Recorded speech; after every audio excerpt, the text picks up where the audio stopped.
Hi, folks. This is Joe Firestone for Empowering Democracy. And this is another Dump the Corruption fundraising show.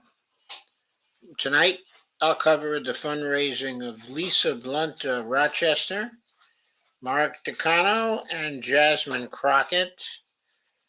They're all members of the CPC, and we're trying to find out if they pass our litmus test, which is that they can't have taken any money from wealthy people, from corporations, from party committees, from PACs, and they cannot have been supported by outside super PACs without renouncing that support. So that is the litmus test, and we're going to find out here if any of these three candidates have passed our litmus test. So thank you for coming. I'm going to get right on looking at the candidates.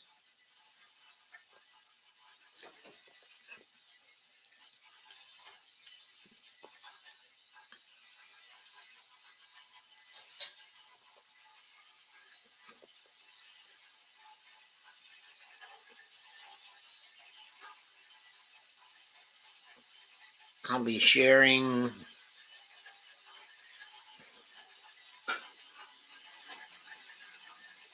the data for Lisa Blunt, Rochester,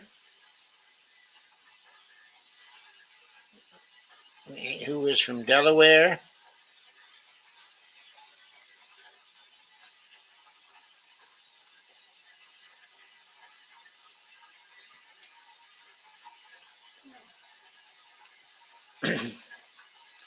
She serves on the Energy and Commerce Committee. She was first elected in 2016, and she was reelected this time.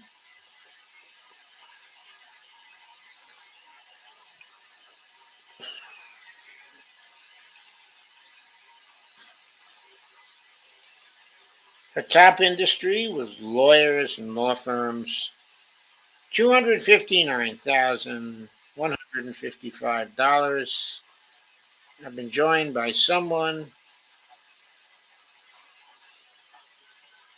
It's Gregory. What's up, y'all? Hey, Greg. Okay, this is Gregory Mallard of Revolution Evolution on Facebook and on YouTube. Okay. Greg has been joining me as a regular matter to do these analyses of the various candidates. And the first candidate we're doing tonight is Lisa Blunt, Rochester, from Delaware. Howdy, Kay. Howdy, Kay. And let's see who else is here. Yeah, I love exposing these corrupt politicians. It's become a favorite pastime of mine. So as I was saying, she got $259,155 from lawyers and law firms. A top contributor was the Vote Sane PAC. Maybe that's her own leadership PAC. Anyway, that was $103,000. It says here that her leadership PAC is the Got Your Back PAC. So, That's a new one. yeah, I got your backpack. I'm gonna look that up. Yeah. She raised $3,041,000 $3,041,162 in the 2022 campaign. She spent $3,337,524. She ended with cash on hand $674,749. She had big debts, $250,000. Her top contributors in 2001, 2022, well, the first was Vote Same Pack, but she also got money from Young Takano et al. And Blue Cross Blue Shield, $10,800 from individuals, $25,300 from PAC. Wow, they give Huh? that same pack that you were just brought up. They give 2,000 to even Lucy McBath. Oh. Well, they gave $25,300 to Lisa Blunt Rochester. And Ballard Spar LLP gave her $13,740 from individuals, $9,750 from their PAC. PNC Financial Services gave $21,000 through their PAC. So lawyers and law firms were the top industry. As we said before, health professionals were second with $168,860. $125,000 of that was from PACs. Retired people gave as individuals $142,178. Pharmaceuticals and health products gave $130,280. $17,880 from individuals, $112,400 from PACs. And the insurance industry gave her $120,800, $18,200 from individuals, and $102,600 from PACs. So far, we've gone to 5 industries, and those 5 industries alone accounted for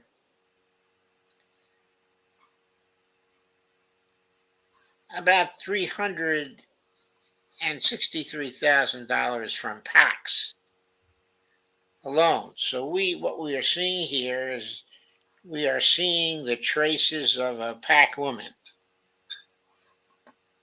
But we'll find out more about that as we go along. In 2016, in her first election,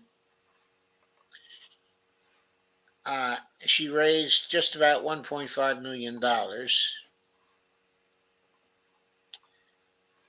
In her second election, she raised less, more like 1.1 million as far as I can see here. 2020, she raised about 1.9 million. Well, that fundraising was below the national average for a congressperson.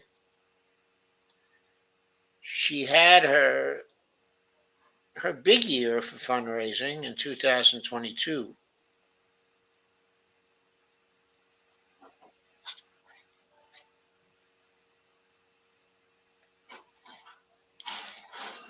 And that was below the average congressperson.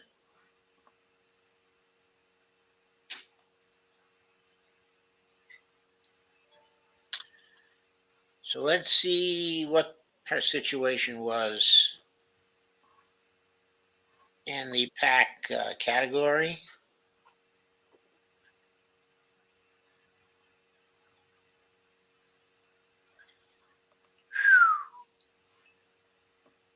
Well, that's a lot of PAC money.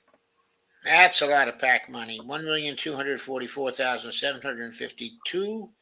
Number of contributions from PACs, 696. We haven't seen too many people that did as well as that from the PACs. Looking at the sectors, agribusiness, 61,500 from PACs. Communications electronics, 72,000 from PACs.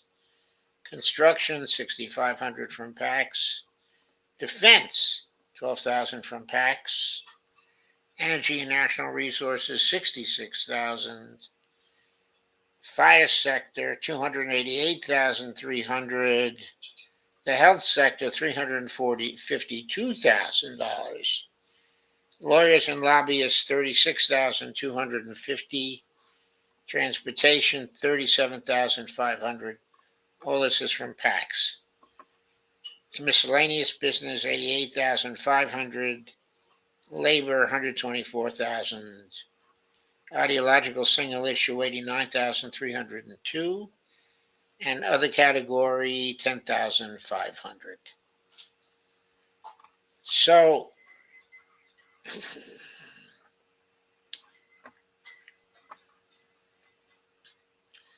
a PAC contribution breakdown from business, 1,105,550, 82.64% of her PAC money came from the business sector. From labor, 131,900, 9.86%. And from ideological, $100,302, 7.449%.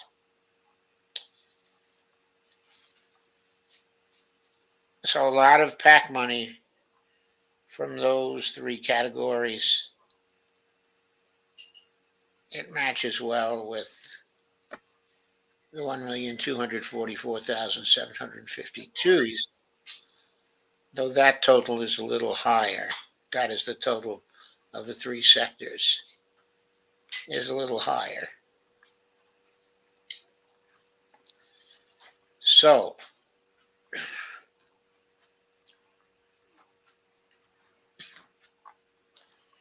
let's see if we can learn anything new from individual contributors.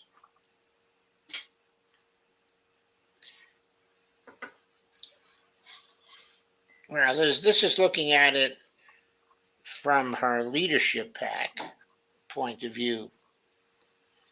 The grand total of contributions she reported in the current election cycle.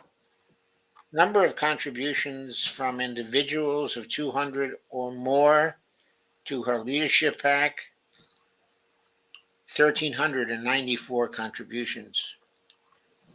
$1,321,878 going through her leadership PAC. Wow.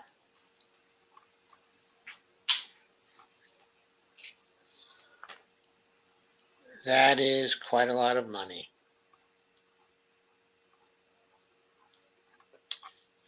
I'm not going to go through the individuals.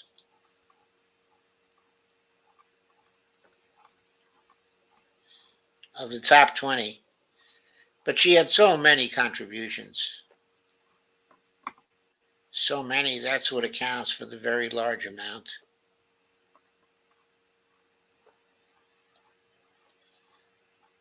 So let's go back up to the top again.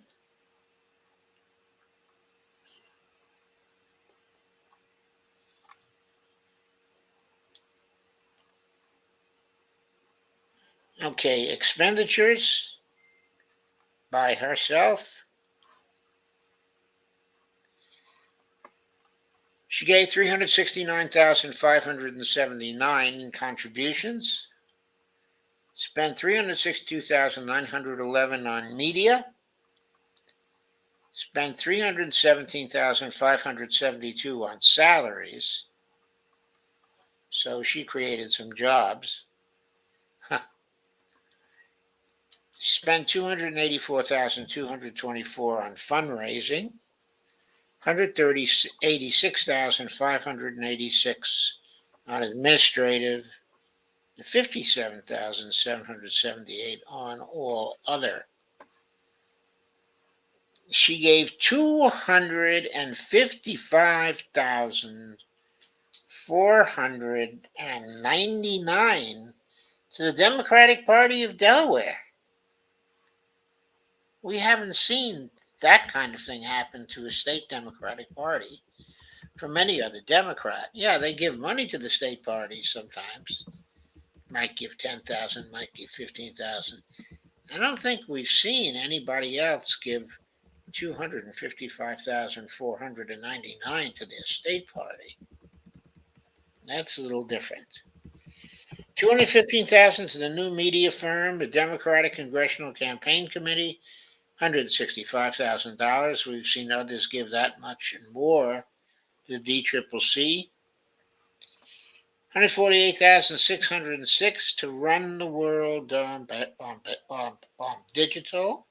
It's crazy how much she give to her own state Democratic Party. Yeah, but in a way, it's better than seeing her give 165,000 to the DCCC. Anyway, she gave to Anger Holzer Braz Consulting 93,018, 56,200 to the Conrad Group. Technicolor Political got 51,567. Wonder what that was about. And Jacob Wasserman, 60,280. She gave $49,797 to Paychecks. Blue Wave Political Partners, 45,986. And Nicholas Fulcino got 46,963. Craig T. Smith got 43,000. And GP Van, 42,802. Act Blue, 41,926. And Gusto Incorporated, 38,742. And William Washington, 34,908. Hart Communications, 30,976. 27,261 to Elizabeth Colston.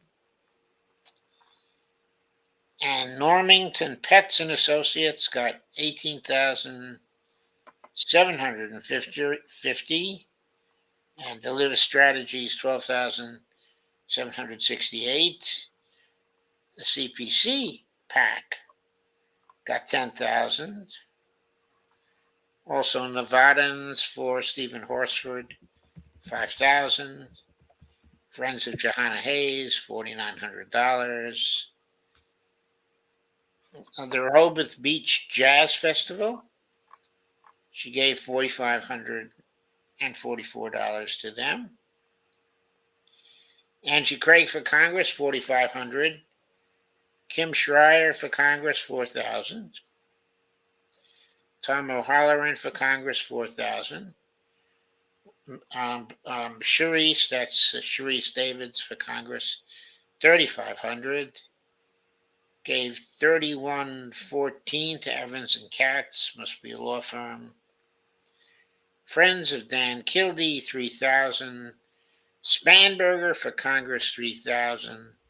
Susie Lee for Congress, $3,000. Sanford Bishop for Congress, $3,000. Warnock for Georgia, $3,000. Alyssa Slotkin, $3,000. Bunch of Georgians in that right there. Yeah, she likes those CIA Congress people, though. And Lauren Underwood, $3,000. Matt Cartwright of Pennsylvania, $3,000. So she was generous to a number of fellow Democrats. And her lowest contribution was $3,000, also pretty generous.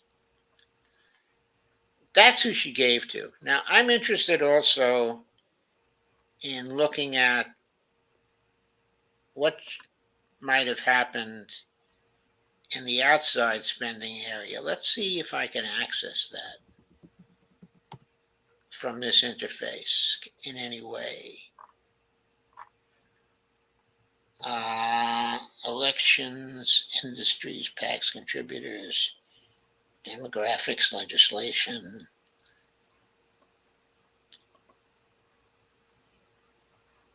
(2022)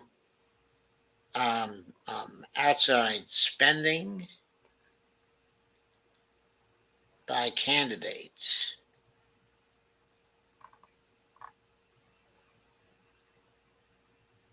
Let's see. House candidates. Okay, general election.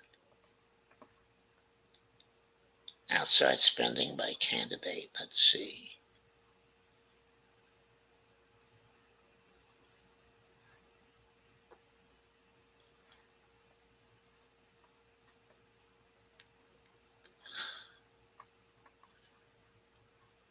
Let me see if I can get a search here that's limited to the candidate.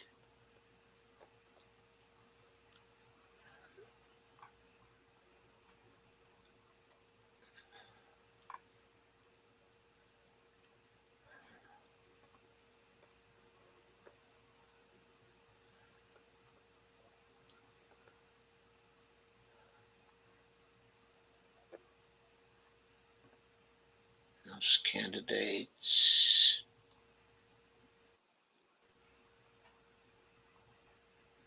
Sailors Golden.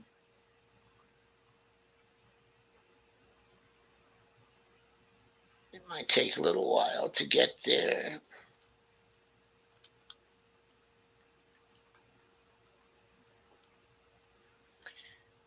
Might not even be interesting in her case. Oh, I've got to filter it better than that or I'll never get done here.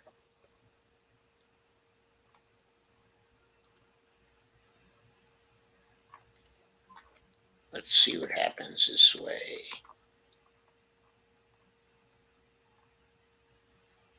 Right.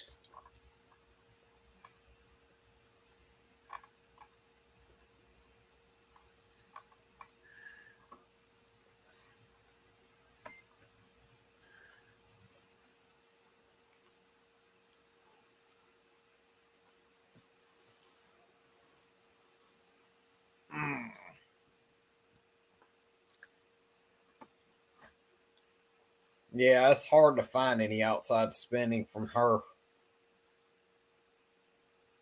And that's what I've been trying to do. Hard to find the outside spending for her and Yeah. the outside spending against her.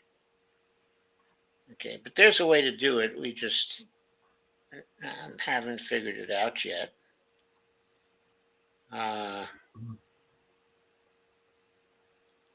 Lisa Blunt, Rochester. Okay, total outside spending, excluding party committees. Why do we want to exclude the party committees? Let's see what we get there.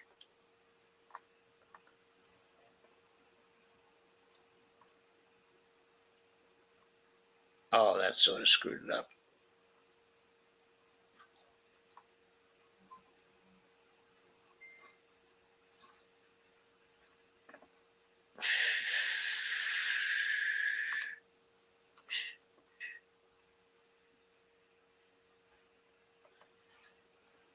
Well, total outside spending on behalf of her was 88,149.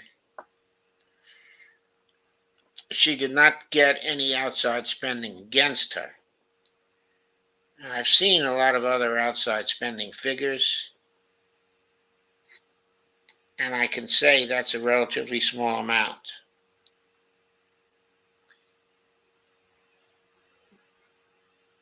For example,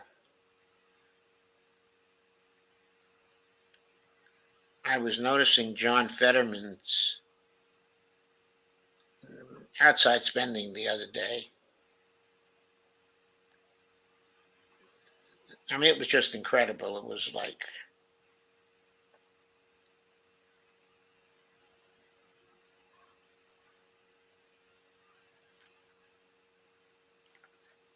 let's see.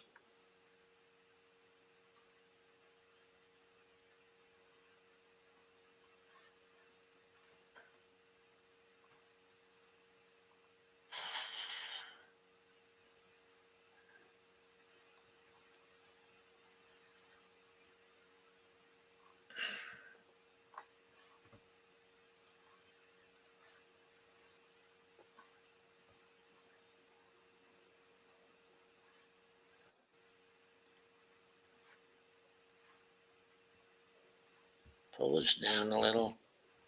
Senate candidates.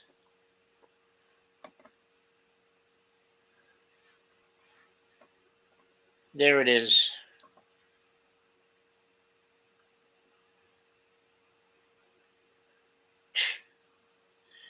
It's so hard to believe this. The total outside spending in John Fetterman's race was $122,597,273. Okay, this is like outside spending in 2022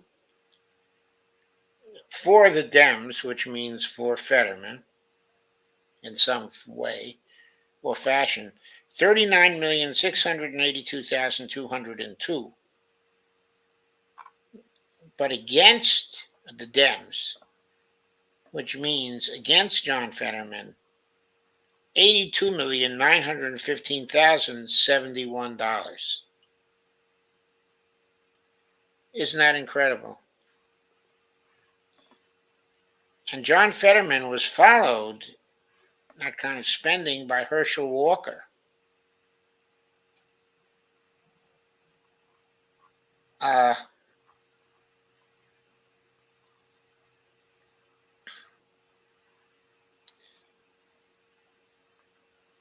There was 33,923,720 that was spent for Herschel Walker. The total spending in Herschel Walker's race, though, was 117,863,590. Good God. So that means there was a huge amount of outside spending for Warnock. Yeah, Warnock got a whole bunch of funding. A whole bunch of outside spending, support. And Yeah, he's a total pack dude. Like, I broke the news to a Democrat the other day that I will never support Raphael Warnock again because he takes so much PAC money and he's bought and paid for by pro-Israeli lobbies that are against well, they Palestinian. wanted him in there rather than Herschel Walker, and they gave him a tremendous amount of support in that particular race. But what's staggering is the total that was spent in that race. Okay. And the total spent also for Oz in the Fetterman race. I mean, the overall total spent in relation to Fetterman, either for or against, was 122,597,000. But for Oz, it was 110,094,478. Now, that's just incredible. Just incredible. Anyway, I don't want to spend all the time going over this part of it, but I just wanted to show the kind of money that is not being directly spent by the candidate, but that's being spent by these outside spending groups to try to control elections. These are super PACs and carry committees making these contributions, and that's how much money they're pouring into the races. So that was a little bit off the main purpose of this, but I still thought it was very interesting to do. So, to summarize what I said for Lisa Rochester, she was clearly a PAC woman through and through and through. She also got a good bit of spending from outside forces in support of her. So let's move to Mark Takano.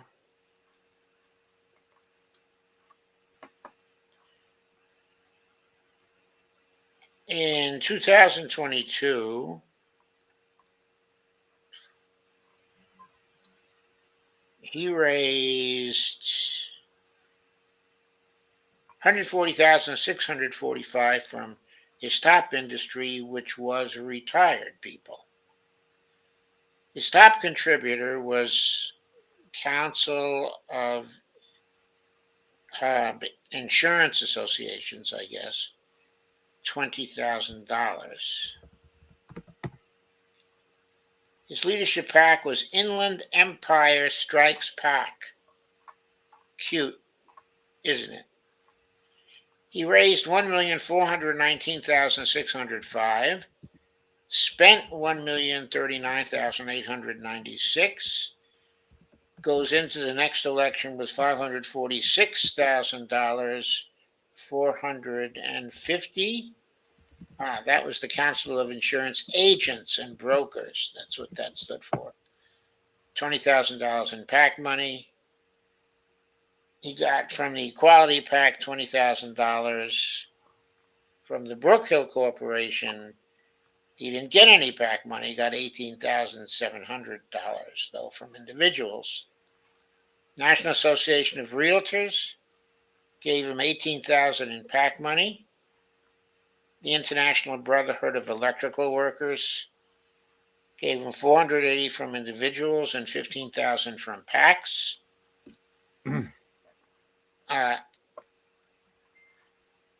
If you look at all of his top industries, the retired, 140,645, no PAC money. From real estate, 67,559 from individuals, 13,000 from PACs. From lawyers and law firms, 78,965, 70,215 from individuals, 8,250 from PACs. From human rights, 42,256 from individuals, 30,500 from PACs, human rights PACs, $72,766 in total. From health professionals, 51,195 in total, 31,695 from individuals, 19,500 from the PACs. Mark Takano got to be in a safe district. Got to be in a safe district. He won in 92 and 94, way under the average raised by people. Like back in 94, 564,000. He first won the seat in 92 with 251,000. Now, he's been way below the average all the time.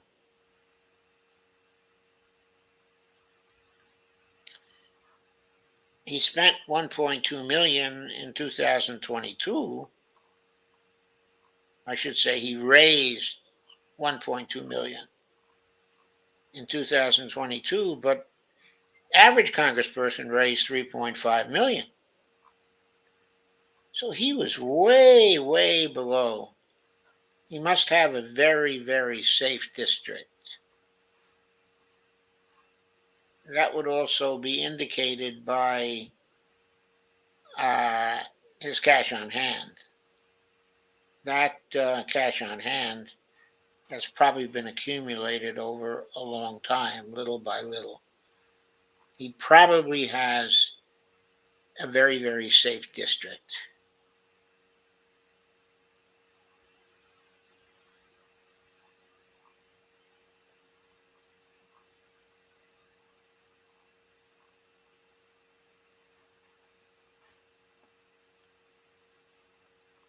Yeah, you can see he always raised more than his top opponent, going from 2012 to 2022. Always greatly outraised his top opponent. Uh, I guess the Republicans just weren't spending much money on his opponents.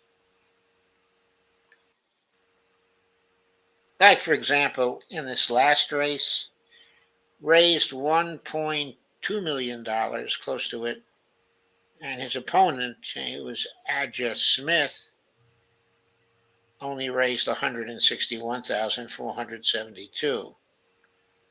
So the Republicans must not think this is a competitive district, and they haven't run hard against him for a very long time. In 2012, there was a much closer race. He still outraised his opponent, but it was like 1.5 million to 1.4 million. It was close in funds raised. In 2012, that was an open seat.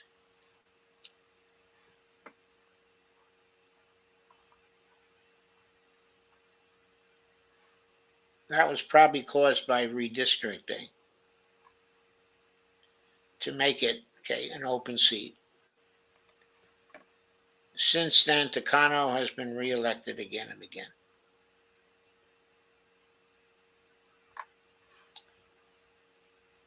Okay, let's look at PACs. 344,845. That's out of 1.4 million, a considerable percentage coming from PACs.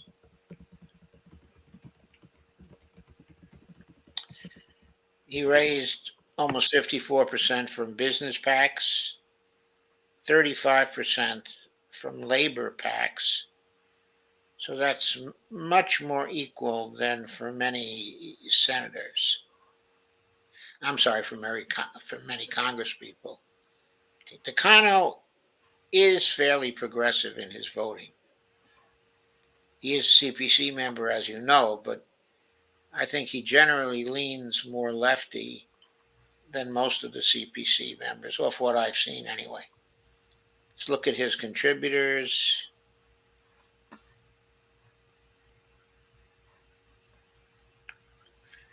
From his leadership PAC, 645,205. Contributions from individuals of 200 and more to his leadership PAC, 624. That's quite a lot.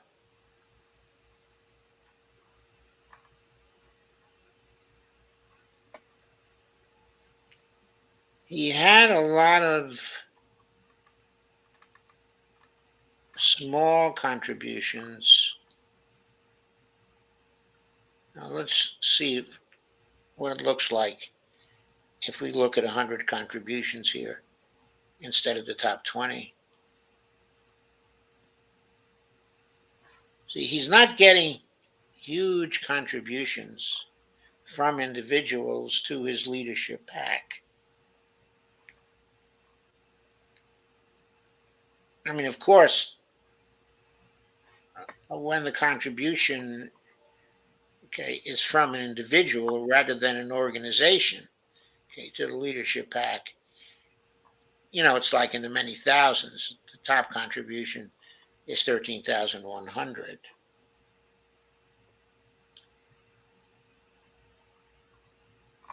And there's PAC money going into the leadership PAC also. I see 10,000, 10,000, 10,000, 10,000, 10,000 from places like Home Depot, the Operating Engineers Union, the Machinists Aerospace Workers Union. Okay, there's American Crystal Sugar, which of course is a corporation, but their PAC made a contribution to his PAC. American Federation of Government Employees, $10,000. Seems like he went around asking for $10,000 from lots of different sources and got it.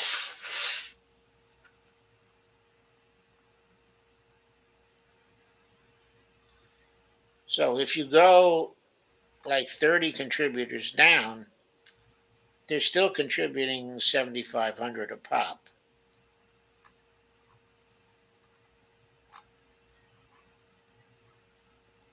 Then you start getting to individuals who are giving like $5,800. Number 40th, okay, is Don McCann. That name is significant because Don McCann is one of the leaders of the Physicians for a National Health Program.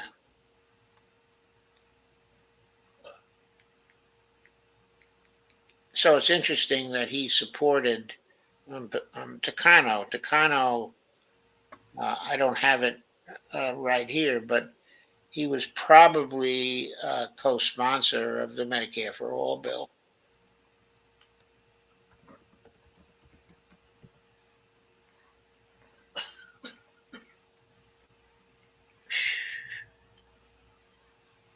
If you go down to the 49th contributor, it's still at a level of 5,600.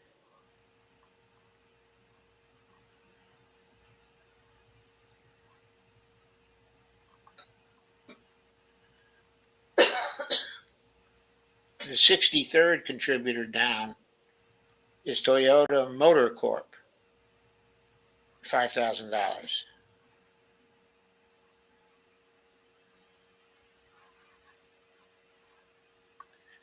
I went and got the top 100 contributions here. The 100th contribution is still $3,000. It's from Pacific Power Source, Inc.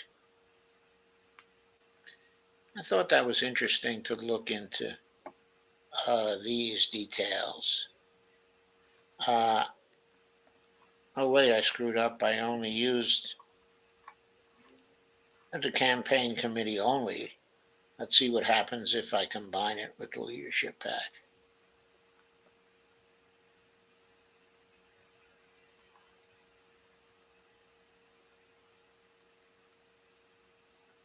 It doesn't show the total.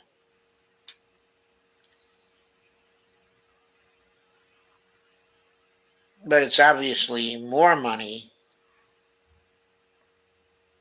than when I didn't combine it with the leadership PAC. So you can see that some of these numbers, okay, are bigger when you combine what came out of the leadership PAC.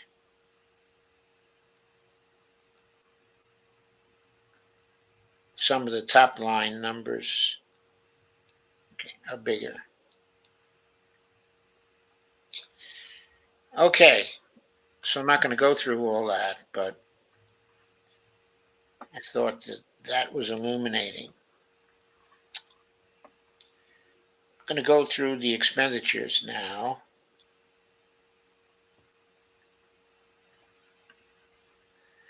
Fundraising 213,635. Salaries 189,548. Contributions 149,850. Since he raised only 1.1 million, that's a considerable percentage. Unclassifiable contributions 109,350, administrative 94,098, and all other 39,677.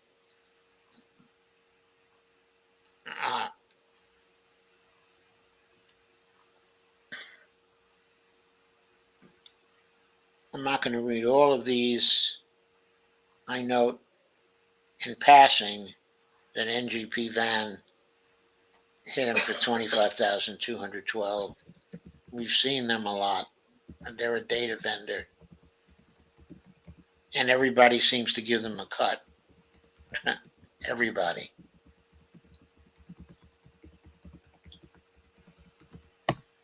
So he gave 5,000 to the Congressional Progressive Caucus. He's a CPC member. That's not a big contribution for a CPC member. Not big at all. Yeah. He gave to Becca Balin for Vermont 5,000. That's significant because she's a very progressive candidate, or was a very progressive candidate. He gave only 5,000 to the Democratic Party of California. Okay, that's in contrast to Lisa of Rochester, right?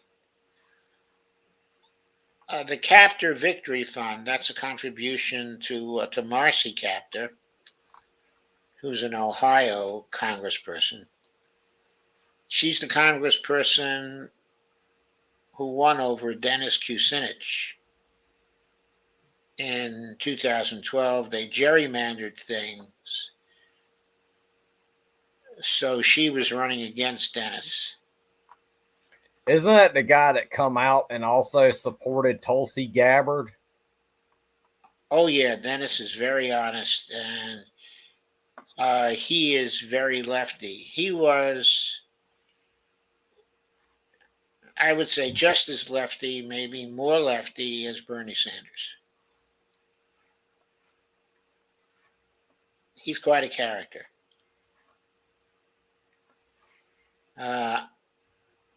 Anyway, 5,000 to the CPC, 4,000 to Chris Pappas for Congress, Will Rollins for Congress, Daniel Hernandez for Congress, 3,000 for Lauren Underwood for Congress, 3,000 for Elaine Luria for Congress, and Alyssa Slotkin.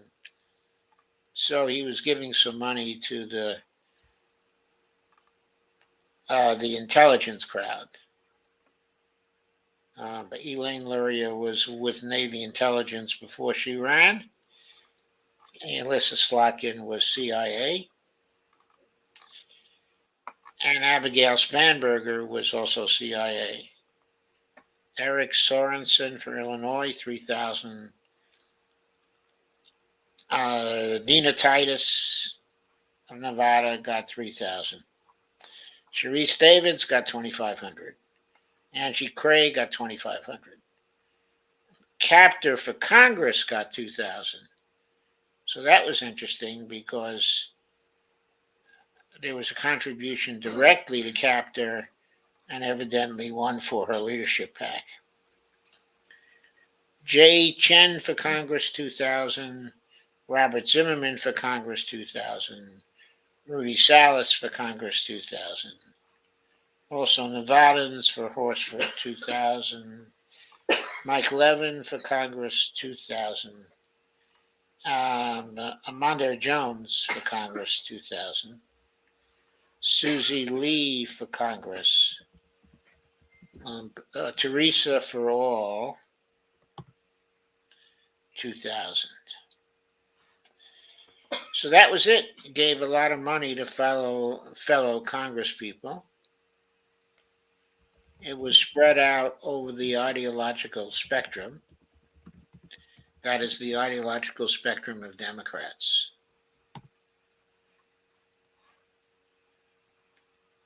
So those were his expenditures. I doubt there was much outside spending in his race. I'm also not going to look at that because we are beginning to run out of time.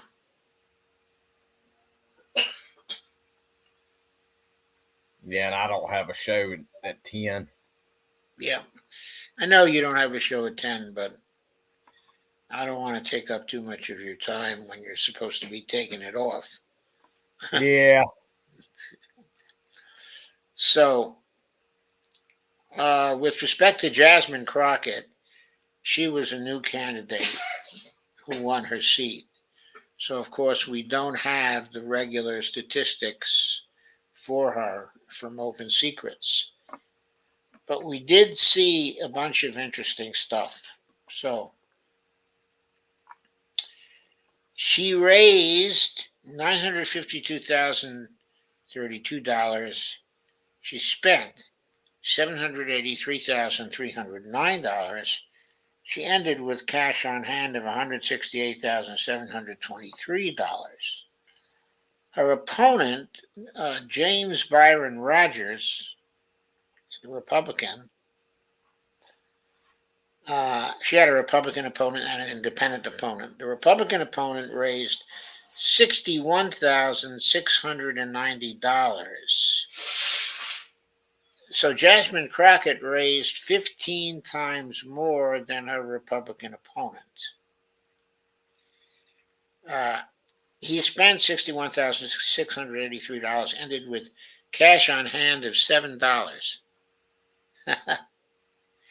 And Deborah Walker, the independent, raised $12,901, spent $11,906, and came out of the campaign with $5,203, which he must have accumulated outside of this campaign over a period of time. So he was probably an independent candidate who ran more than once.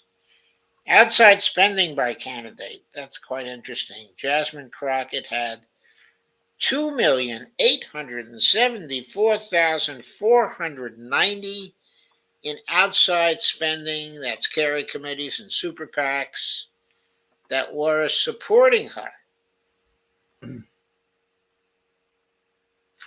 Only 25,000 in outside spending was opposing her. I think that's very interesting. Okay, another Democrat who had been opposing her was Jane Hamilton. In outside spending, she got 26,500 supporting her, nothing in opposition. Okay, Eddie Bernice Johnson, who was no longer running, she was the incumbent congressperson, and she was sponsoring Jasmine Crockett. Eddie Bernice Johnson is a longtime congressperson. Anyway, there was $8 in outside spending supporting her, and zero opposed. And then there was there was a Republican candidate who got $8 worth of outside spending opposing her, which was that's very funny. But that outside spending for Jasmine Crockett, what's interesting is comparing the outside spending supporting her to what she raised. If we go back to the summary data again, I think, yeah, she raised 952,000, spent 783,000. So she was outspent by the outside groups, outspent 4 times as much money as actually 5 times as much money. Well, let's say 4 times as much money as she herself raised. So that outside spending for her was pretty important.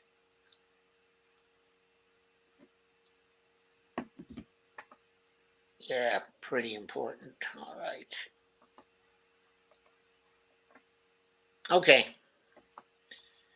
So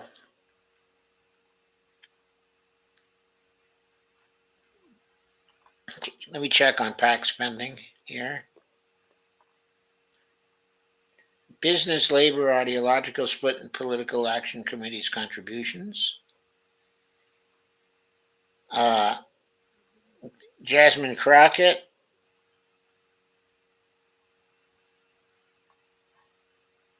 1.39K.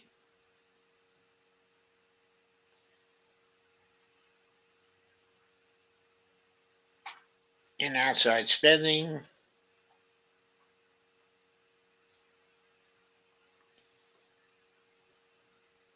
Oh, I'm sorry.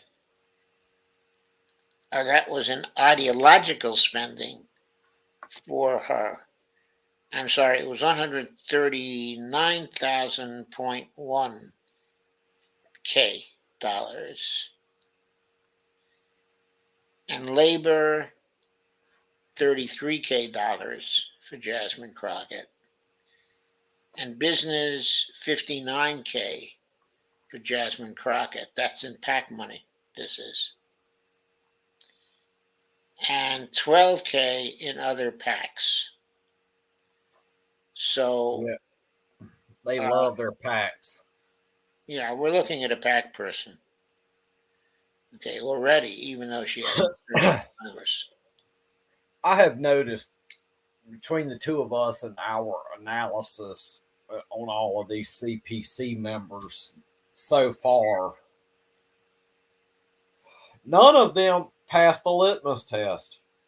I Yeah, don't think a single member of Congress will ever pass the litmus test. yeah, I don't think it's we're going to find anybody who passes the litmus test. But there might be differences in the outside spending. Uh, for I even example, looked when I looked into Tulsi Gabbard's outside spending. She took no super PAC money and no PAC money at all. yeah, yeah, That's yeah, I understand. She must have warned them off and said, I don't take that kind of support. I'm sorry. But you see, someone like Jasmine Crockett willing to take that support, 2,874,490 in super PAC and carry committee support. I mean, the external spending was 4 times what her own campaign spent on her. I mean, there were big interest groups in here who wanted her in and who didn't want to do it through direct contributions to her campaigns. So, yeah, she's obviously a PAC person. Outside groups spending money in this race. Move on. Spent $298. That's not much. That's a carry committee. Okay, move on. Super PAC opportunity for tomorrow. Spent 78.34 to protect our future PAC, which was a carry committee. I believe that was Sam Bankman-Fried. That was one of his things. Gave her $1,444,997. That was an enormous amount of money to spend on her from one source.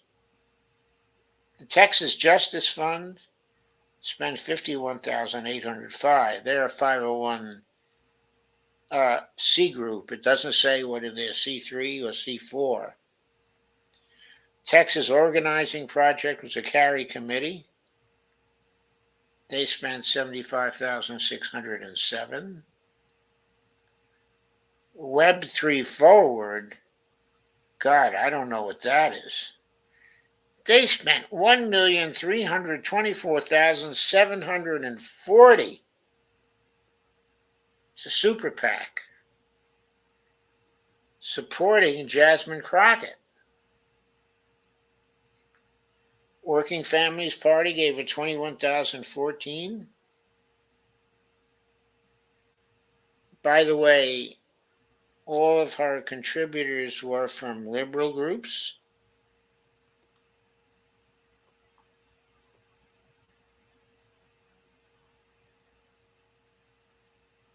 All the outside groups spending money on this race were liberal groups, and they were all supporting Jasmine Crockett.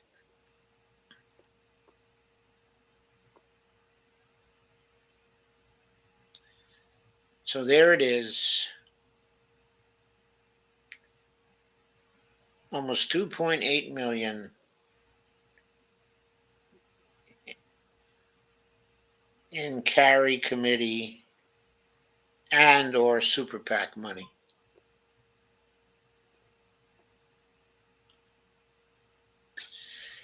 Amazing, folks.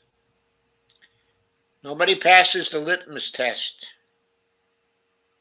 You can't get super PAC or carry committee support and pass the litmus test. And of course, there was a considerable amount of just plain old PAC money here, too. So there we go. We'll have to come back and check on Jasmine Crockett's final statistics.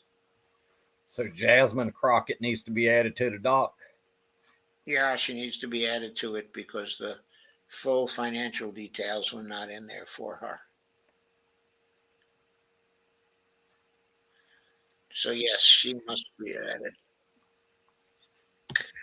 So 3 more racked up as failures of the litmus test. Looks like everyone we went over has failed the litmus test.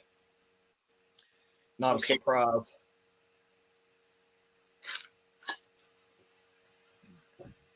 We're getting echoes now. Seems like everybody we're looking over just does not make the litmus test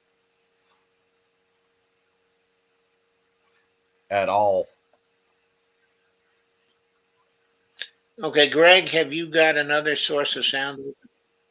No, I don't. Okay, I don't have one.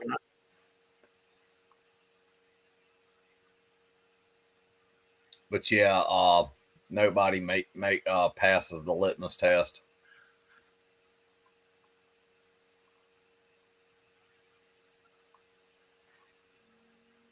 Yeah. Why are we getting an echo? I don't know.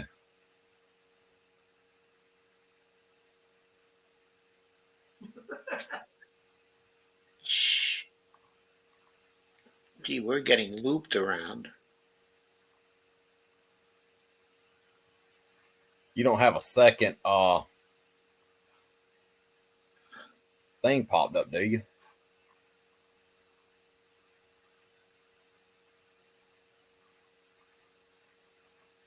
Oh, you mean a second browser popped up? Yeah. No, I didn't have a second browser popped up, but no, I. Okay, anyway, I think we're done for tonight anyway.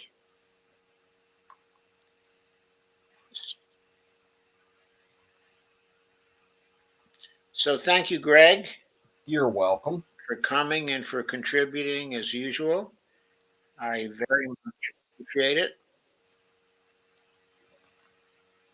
Tomorrow night I'll have a dump the corruption episode as well. Right, and tomorrow night I will have an empowering democracy episode.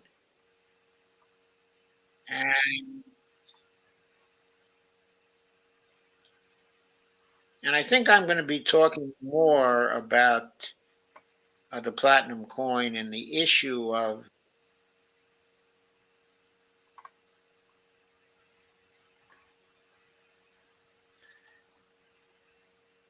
the differences that emerge from the various sizes of the platinum coin that could be used. Take care, Kay. It was good having you here with us.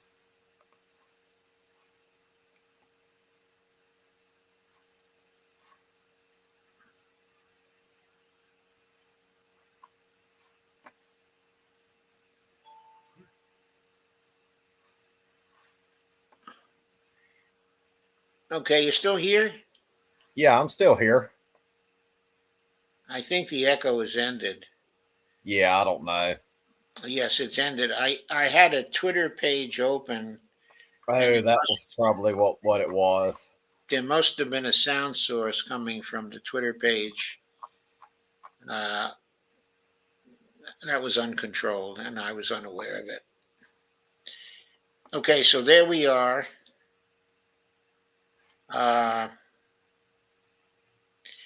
Okay, good night, Kay. See you next time.